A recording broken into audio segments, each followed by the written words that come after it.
Et salut les potes, on se retrouve aujourd'hui donc pour une petite présentation de ma nouvelle acquisition. Donc carabine Owa Oryx en calibre 308 Winchester.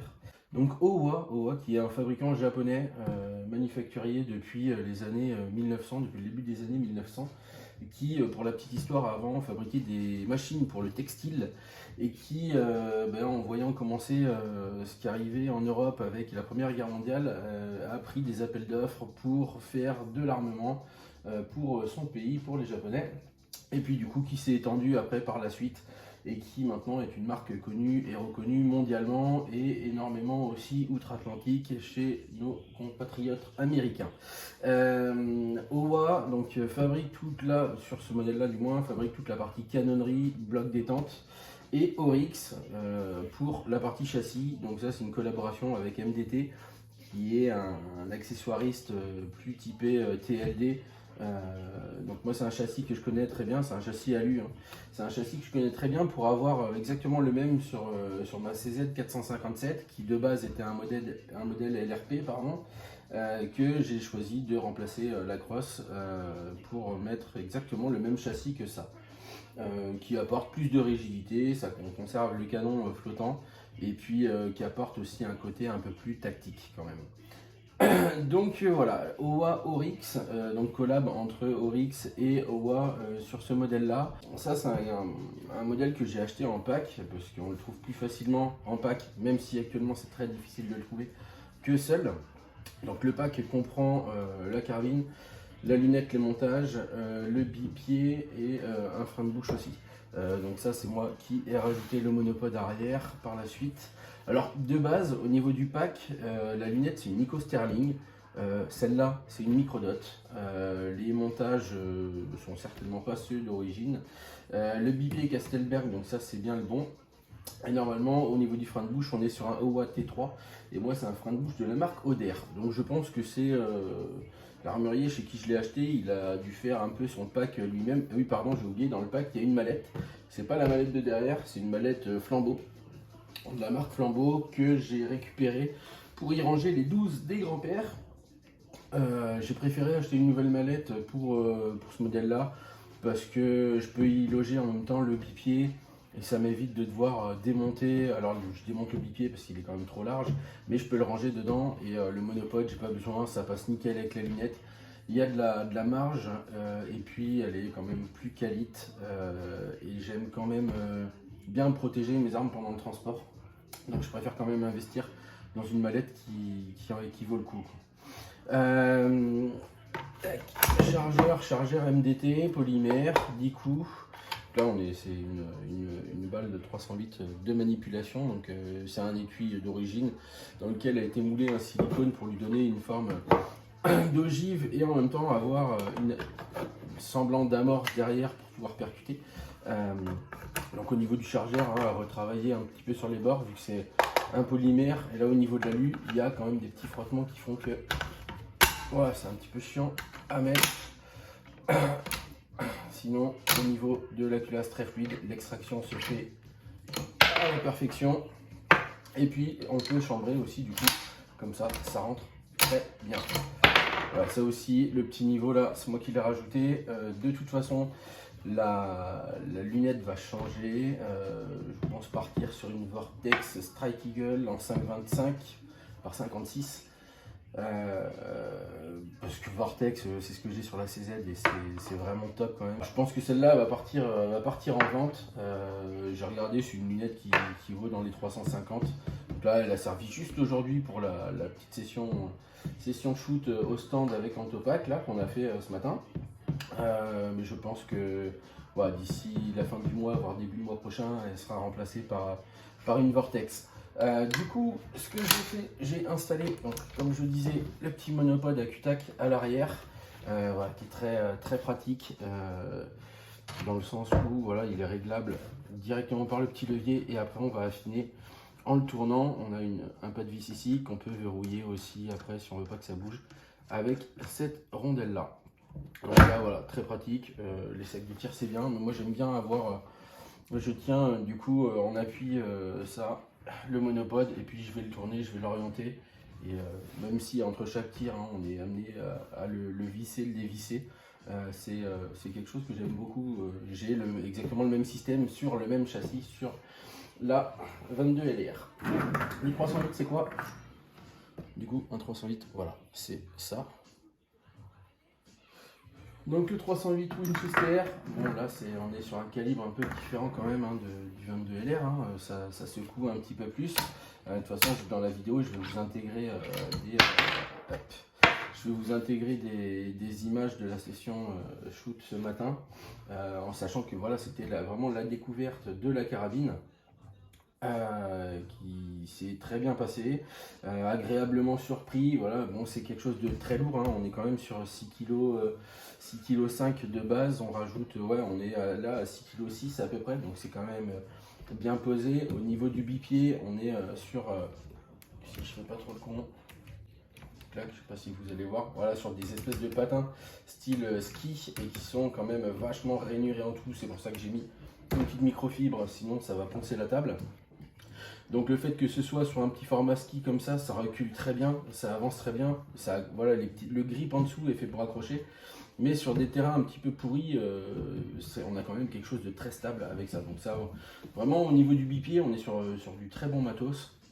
Le frein de bouche, bon ben ça joue son rôle, hein. On essaiera 100 pour voir. Je pense que ça va cogner un peu plus dans l'épaule. Par contre, on ressent, même à 2 mètres à côté, on ressent vraiment le souffle, hein. Voilà, faut faire attention où on se place quand quelqu'un tire avec un frein de bouche, parce que sur les bords, ça envoie quand même sévère, quoi. Voilà, sécurité de position ici. On va avoir de l'autre côté le petit levier, si j'arrive, voilà, pour retirer la culasse directement. Et puis voilà, en gros, tout ce qu'il y a à dire un petit peu sur cette bécane. Donc actuellement, bon, bah, niveau armement, c'est très compliqué de se fournir. Moi, je l'avais commandé sur une boutique, pas sérieuse du tout, donc j'ai annulé ma commande. Et puis du coup, je l'ai trouvé en stock. Alors en stock, en pack, sur un pack un petit peu remodelé, on va dire. Mais voilà, j'en suis vraiment très content. Très bonne découverte ce matin. Et hâte d'y retourner. Vraiment, on est sur quelque chose de très sympa. Nous, au niveau du stand, on est limité sur 200 mètres. Après, clairement, voilà, hein, là, on est plus sur quelque chose typé TLD. De base, le pack est dit pour prêt à tirer pour une distance de 1000 mètres. Donc là, l'idée, c'est déjà de bien se familiariser avec, d'avoir les groupements qui vont. Et puis après, pas très loin de chez nous, il y a quelques pas de tir plus orientés TLD où on peut même le faire avec des instructeurs. Donc l'idée, c'est après de partir une petite journée ou une demi-journée sur un plan comme ça, avec un instructeur, et puis essayer de tirer. Là, on est sur à 50-60 km. On a un pas de tir TLD où il tire à 1200 mètres. Donc bon, on va peut-être pas commencer à 1200 mètres. Mais c'est des pas de tir où il y a de la cible quand même sur un petit peu toute la longueur à partir de 500 mètres. Donc déjà voir comment exploiter au mieux la carabine et puis apprendre, quoi. Apprendre tout simplement après tout ce qui va être gestion atmosphérique, la météo, toutes ces choses-là, pour essayer de taper les gongs à longue distance.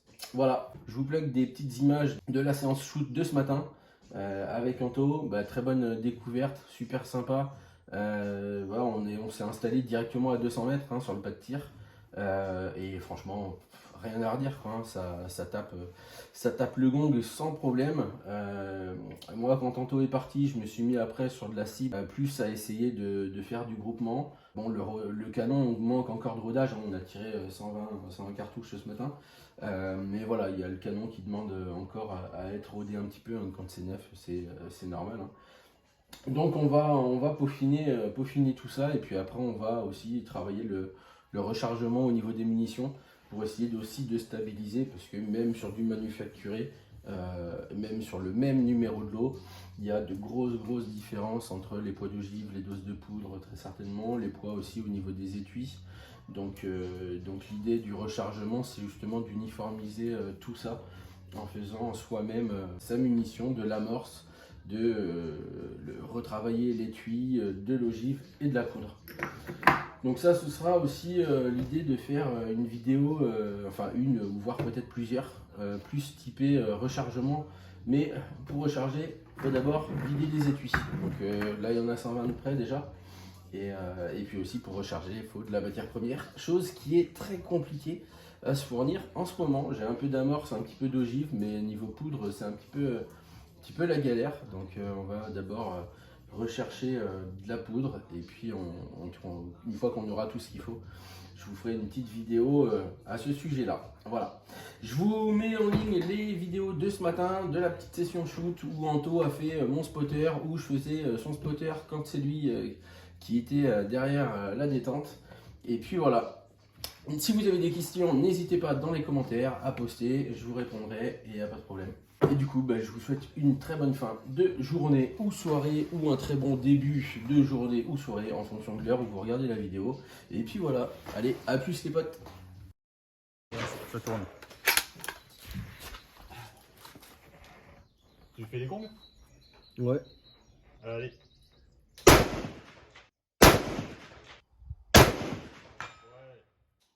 Le 4. Ok. Ouais.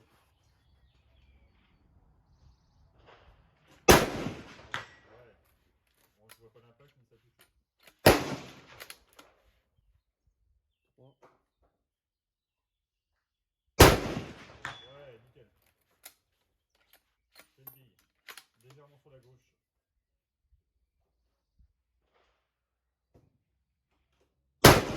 Ouais.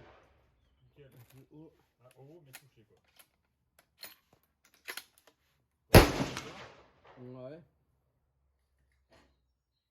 Ouais, touché, bien joué Joe. Putain, bien joué là. Allez. Bravo. 60. Oh la vache. Putain, le recul.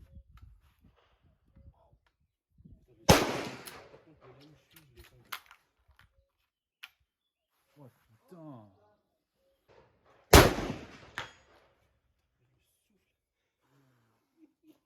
C'est impressionnant. C'est impressionnant. Bon bah on va faire ouais pareil, hein, troisième maintenant.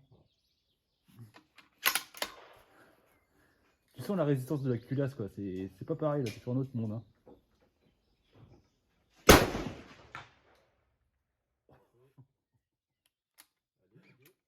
C'est quand même magique. Hein. Bon bah deux. Tu es venu faire 5 balles, 5 balles. C'est hyper haut, j'ai l'impression, non? Ouais j'ai l'impression aussi ouais. Et, mais le petit ça va être... Ou alors ça a repris le même impact. Ou alors peut-être. Bon, bah tu fais le. On va essayer le petit. Allez va pour le petit.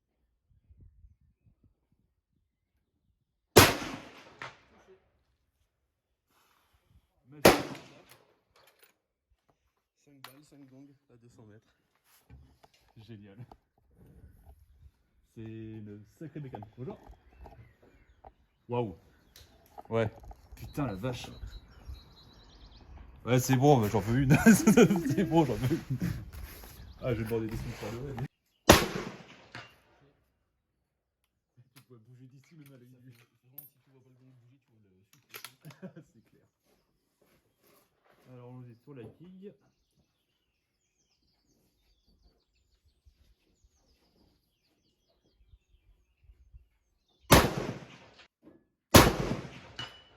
Ah bah là, il a eu.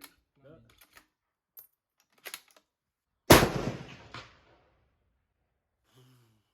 Raté. Raté, mais putain, est-ce que ça te fout dans les épaules quoi? C'est un truc de malade.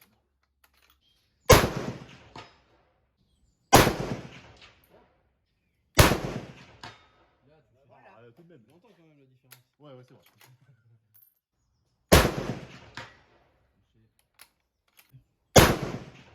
Ouais, Ah, voilà. bien. Un son que je préfère.